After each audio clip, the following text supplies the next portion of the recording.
Hello hi नमस्कार। आज आम गोटे रेसिपी बनवाई जाऊँ छतु तरकारी बिना पियाज रसुण छतु तरकारी।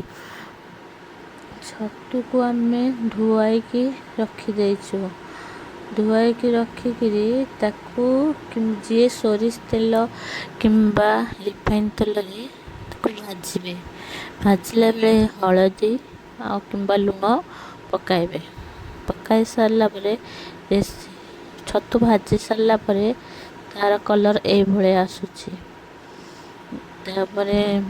छतु भजा हूँ मसला बनईदबा टमाटो मसला कौन छतु बिना पियाज रसुण जो छतु छतुरे कौन कौन पड़ मसला हो पार टमाटो अदा काजू चारुमगज गुजराती डालचीन जीरा धनिया तेजपत्र एकाठी आम को पेस्ट करदबा।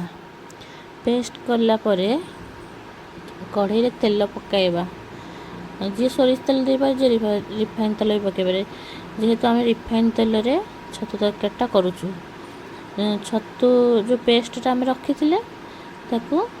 ढालीदबा।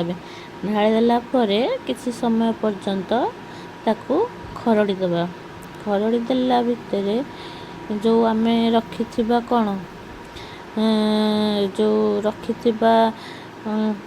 करी पाउडर लंका गुंड हलदी ताकू पानी रे टिके भिजे रखले तार तरकारीटा स्वाद तरकारीटा टेस्ट आसे ताकू आम पकईदबा। पकईदेले ताकू घांटीबा। घांटी सारा कौन कर घांटी सारिक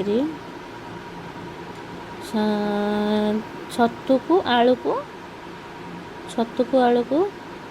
छाड़ीदबा। छाड़देला मेथी पत्र टिके पकईदबा। मेथी पत्र पकई सारा घांटी घांटा तेल अंश उपरको बाहरला पर्यटन घांटी चलता। घांटी सारा घोड़ईदबा। घोड़ई देकरी घोड़ईदेला किसी समय 2 मिनट में घोड़ई दे रखिदेकरी सरला। तापर टे स्वाद अनुसार लुण पकईबा टिके घोड़ईबा। तापर टिके घांटी देकी घोड़ईदबा 5 मिनट छतु तरकारी शेष। तापर टिके कौन गरम मसला किंबा धनिया पत्र पकाई गैसटा को ऑफ करदेवे। ऑफ करदेले छतु तरकारी सरला। जहाँ को ए रेसिपीटा भल लगी तो लाइक शेयर करेंगे।